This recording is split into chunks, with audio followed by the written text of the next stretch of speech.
and gentlemen, boys and girls, welcome back to Thursdays with Robbie! And just like what I promised early on the show, we have some special guests coming from the movie Halik sa Hangin.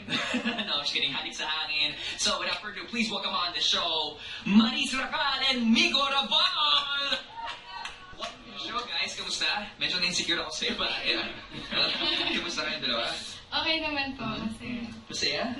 Halata naman. Alam mo, ay gusto ko lang sabihin, coming from PBB, ang layo nang narating nitong bata na to, and sobrang blooming ka. Bakit? Siguro po, In love. in love. Sa'yo? In love kay Robbie. Ah, Kay Robbie. oo. Kasi ang gwapo mo ngayon today. Hindi na sa akin galing yan talaga.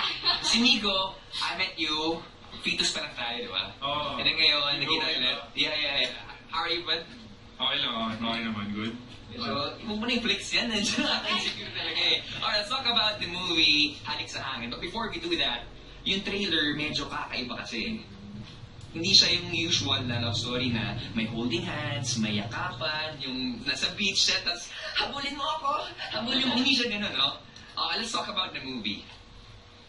Yung movie po, Halik sa Hangin, sobrang daming surprises na movie. And it's different from all other love stories siya. And sana po abangan niyo kasi sobrang daming surprises. Yun lang. Nico? Yeah, yung movie, composed siya of parang roller coaster of emotions. So, parang hindi mo siya mag-get sa una. And then, basta mas sobrang daming twist. So, dapat talaga abangan ng mga tao. Ako matutuwa ang Star Cinema dyan. Roller coaster of emotions na ang binigay ni Nico Rabal. But later on, malalaman po natin yung mga roles na gagampanan nila and why. But for now, let's have Abra here on the show na isa sa mga kumanta ng theme song ng movie na, di ba? Together with Sir A.B. Denzel. No, Abby Denzel. But for now, here on Thursdays with Robbie, let's have Abra together with Chico Miranda. And number 2 with Diwata.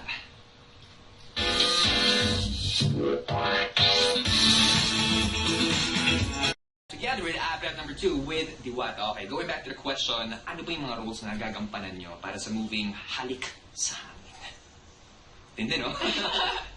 Ako po si Tatay. Ako po yung best friend ni Mia sa old life niya po. Sobrang talkative, sobrang lively. Just like in real life. Yes po. Yes, po! Paano? Lively. When he was in PBB, siguro nakaka-52 na siya na paano per day? Nahawak ako kay Alex. Pero ngayon, Hindi na, nawala na siya. How about you, Miko? Ako, bully ako dito. So, Just like in real life, too? yeah, medyo. Medyo joke lang. Basta grupo kami, tatlo kaming guys. Ako, si Alex, and then si Von. And yun nga, kami nang bubuli kay Mia, which is played by Julia Montes. So, sa college, parang kami mga hari doon. So, this whole time, parang niloloko namin si Julia. Okay, talking about si Julia Montes, si Jace Rivera, and Gerald Anderson. How is it working with those 3 superstars ng ABS? Ay, hindi niya pala naka-work naman. Hindi mo naka-work sila? Diba? Si Julia lang. Kamusta si Julia Montes?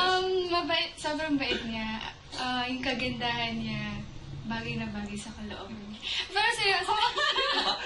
Gamitin ka minsan, yung kagandahan mo, bagay na bagay sa kalooban mo. Oo, sobrang ganda niya talaga and bait sa set of cam and on-cam. Miko? Ako naman, experience ko with them is si JC naman, I've worked with him sa Moon of Desire. So, may relationship na rin kami, we're friends. And then si Gerald naman, I get to play basketball with him.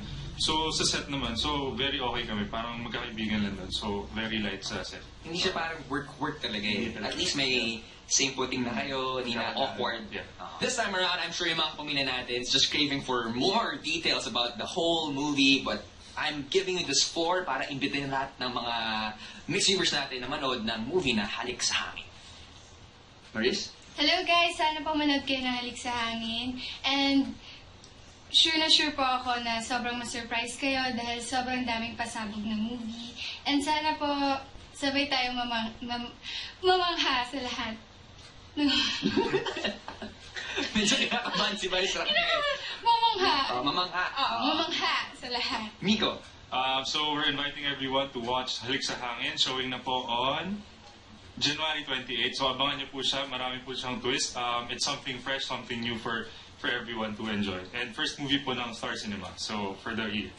A while ago, napag-usapan natin na ang movie na Halik sa Hangin, it shows different facets of love. Para sa inyo, what is love? Love is sacrifice. Uy, bakit? Yung sagot ko bagay sa movie. Love is sacrifice kasi yun naman At talaga. the age of? Ilan taon na? 17. 17, masasabi mo na yan, ha? Oo, kasi yun yung natutunan ko sa parents ko. Sacrifice. Ah. Sacrificial lang. Miko, ikaw? Love for me is yung... Muscles. Yung uunahin mo yung happiness ng partner mo before your own. So that's what love is for me.